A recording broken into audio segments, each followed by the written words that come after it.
So, you're ready. You're ready to step into your dream life. You're ready to make your desires come true. And you're ready for a method to do it in a way that is gonna see you through the long haul. This is not a sprint. This is not even a marathon. Stepping into your next best life is a lifestyle. So today's all about giving you the big picture of what I call the magical manifestation method, which are clear steps on how to connect with your dreams, create really clear intentions, and then stay focused on them by reconnecting with them on a regular basis. So let's get started today. I'm excited you're here.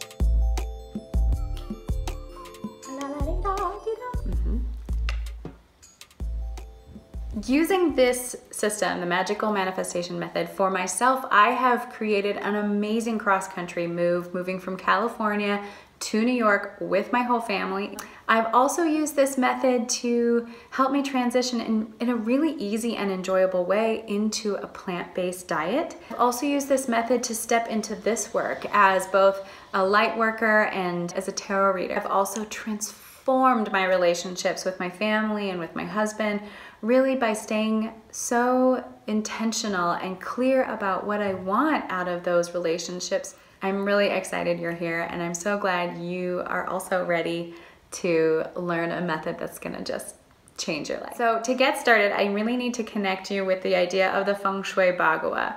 I use this as the basis of my system. What's important for this situation right here, right now, is that the Feng Shui, they separate the home into 9 different quadrants.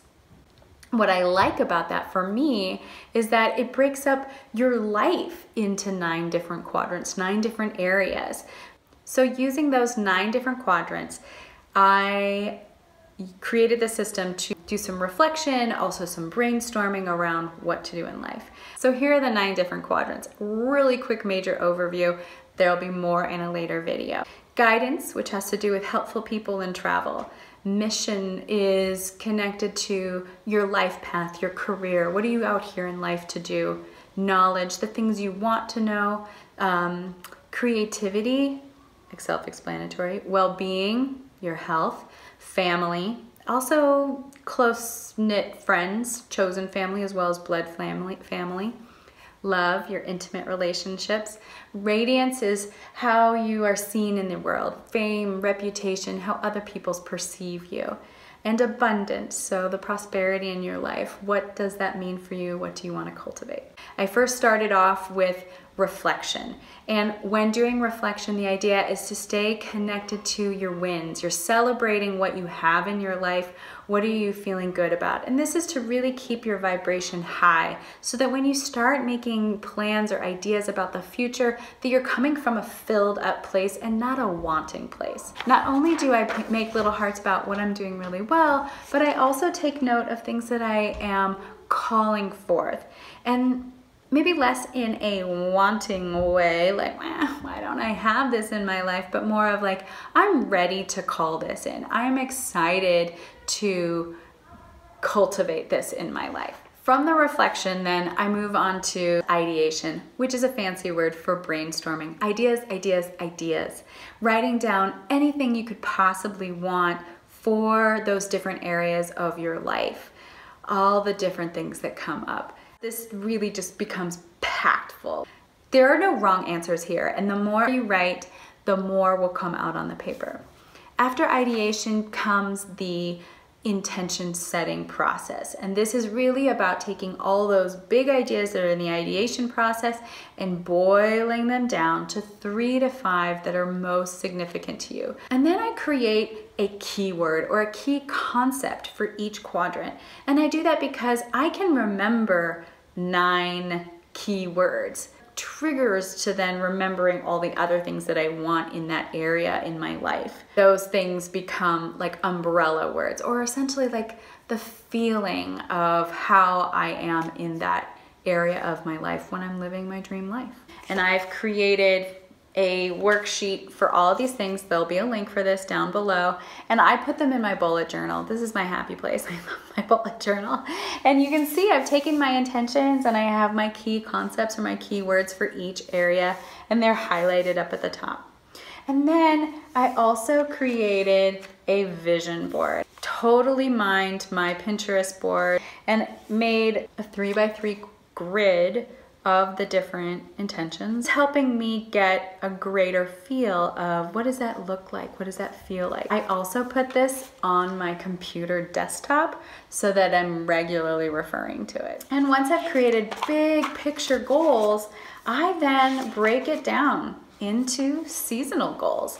And this is really where you get to take something that's really big and grandiose and start to make it more doable. You can see I'm focusing on winter goals. I rewrite them here with maybe some action items that start to get even more specific about this.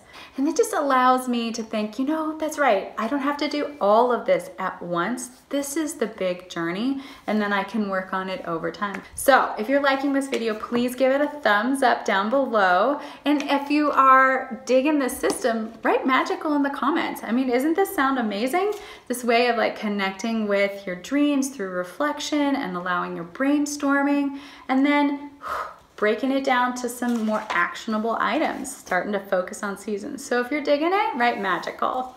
After I've set some good seasonal goals, then I set monthly goals. I come back to this each month and I dig into, and you can see this is actually on the magical habit trackers, which you'll also find a link to down below. They really are magical, they're amazing. They have the moon phases, but then they have this flap that folds over and you can look at the different areas of your life and set really specific goals for the month. Then from there, I can dig into and really get specific about weekly goals. And now this is just a blank setup for the next week coming up.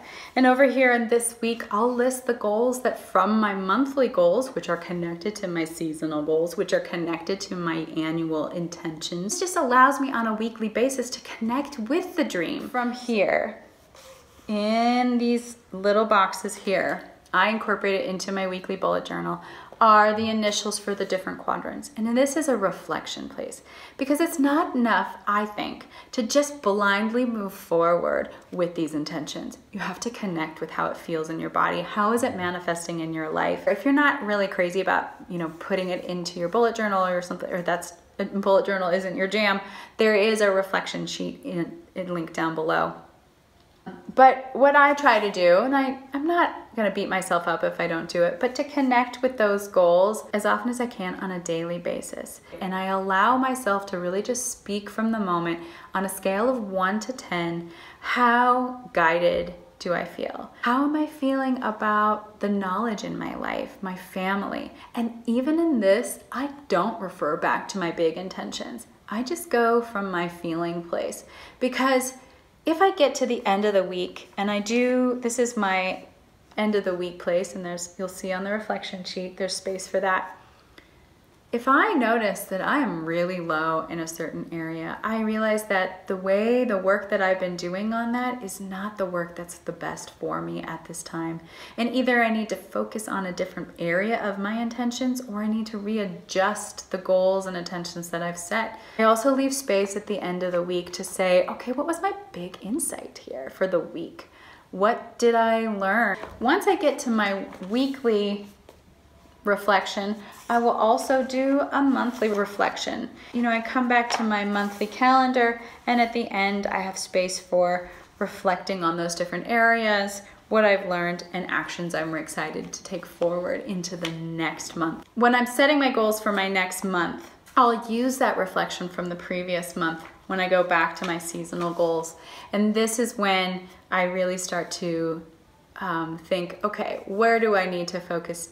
Do I need to make any adjustments, especially as I plan for the next season? I think it's important to move forward in the direction of an intention for a while. I don't recommend readjusting your intentions until you get back to the seasonal. I think giving something 3 months is a really great amount of time of experimentation. Obviously, if you're not feeling good, stop, change, adjust. But if it's just a threshold and you're struggling with the move into this next realm for yourself and you're experiencing resistance, I'm gonna say that's totally normal, and I recommend sticking with an intention that you've set for yourself. Wait until you get to the next season before adjusting. I give myself permission to write all over this, redo it again, paste a new one, rip out this old one, because the best method forward is going to be the one that moves and shapes and changes with you, who is always changing. So if you're loving this video, if you're liking the system so far, give it a thumbs up. I would love it if you would subscribe. There are more videos coming up. If there's someone you're thinking about who would really benefit from this type of system, who is excited about stepping into their dream life and needs some tips and techniques on how to do this, please share it with them. And if you're liking this work and you do feel called to it, down below in the comments, you'll see that there's a link to my newsletter, so you'll get updates on what else I'm producing out there, and you'll find a link to my website. I would love to see more of you. I'm so glad you're here. Have a great day.